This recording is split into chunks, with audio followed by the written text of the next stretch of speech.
got on testosterone, and I was so excited for all the changes. I wanted my voice to drop.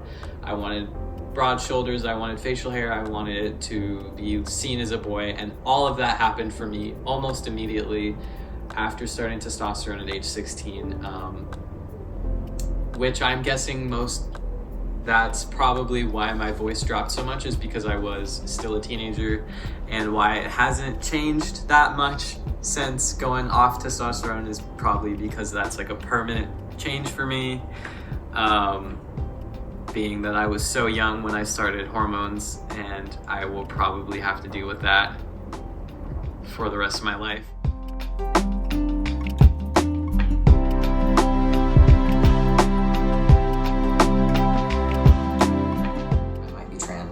I set an appointment with Planned Parenthood, which I know a lot of people do to get hormones because it's easy, which I also think is a problem that it's too easy, which also I will get into later.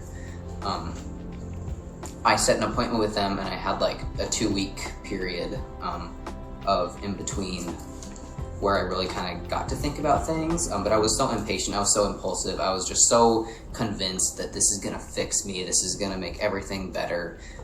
Just those 2 weeks went by like that, and then, I mean, the next thing I knew, I was on hormones.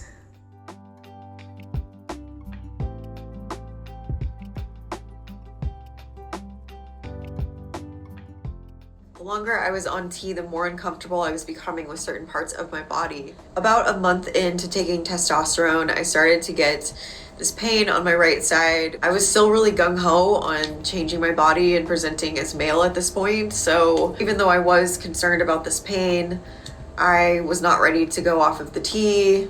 I didn't want to talk to my doctor. I just kind of tried to ignore it for a while. Another thing I started to have, which I believe was also related to the binding, but I started to get chest pain and heart palpitations. I'd had them prior to this time, but it got a lot worse and more frequent.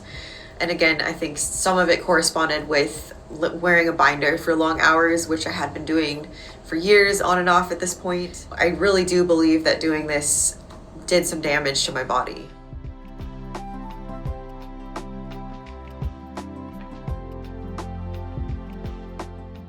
And I had the green light to do it. I had a gender therapist who was transgender. She confirmed me being transgender, and I actually had gender dysphoria, as it was confirmed. And even when I finally quit the hormones, even my gender, or my endocrinologist even told me, well, change your mind, you can always come back.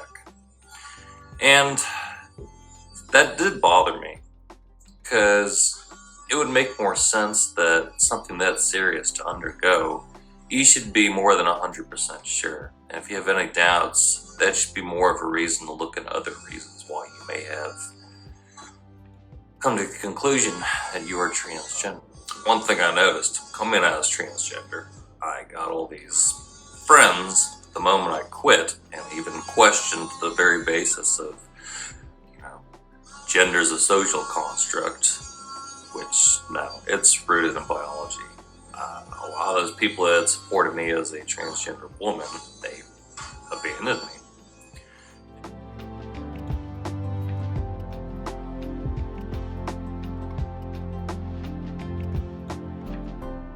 I started taking photos of my progress. And I remember, like, while I was looking at these people, these FTMs, getting like surgeries and stuff, I started feeling like really jealous, or no, envious of how they could afford it, and then they got it what they wanted or what they needed. And I felt so jealous of that. And reflecting back on it, it's like, if you felt jealous of something or envious of something, then you probably don't need it.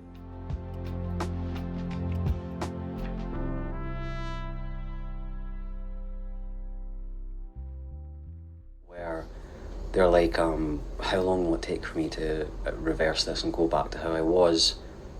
You won't. And this is the thing, Dr. Jack Turban pushes the affirmation-only mode. and basically says that exploratory psychotherapy is akin to conversion therapy.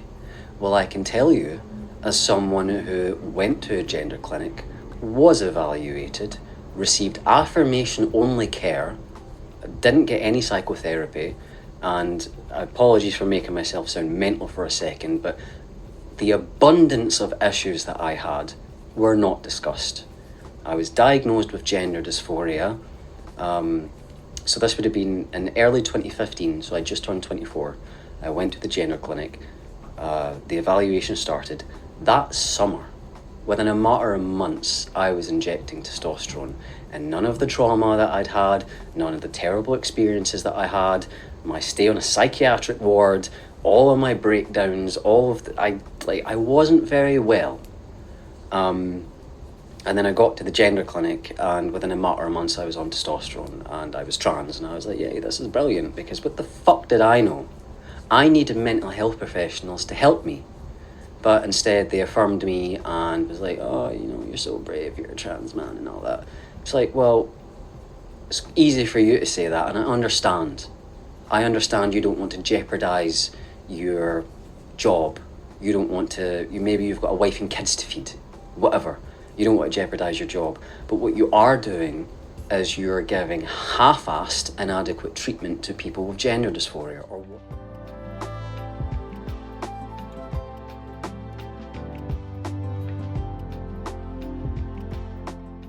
I didn't feel regret throughout the process, like in the first 3 years, because in the first 3-4 years, I was working towards something. Because when one step ended, I would immediately start thinking about the next step. And when my voice started to change, I was elated. When I got top surgery, I was elated. And so naturally, because I was elated after each step, I thought, that meant that I was going in the right direction. And accompanied with that feeling was feelings of like being incomplete. That was really big, and that I would never be complete because I've already done everything that I set out to do, and yet I still feel this dissonance. And the dissonance was actually more apparent than the dissonance that I felt before my initial transition. And that was deeply, deeply concerning to me because transition is supposed to correct that initial dissonance.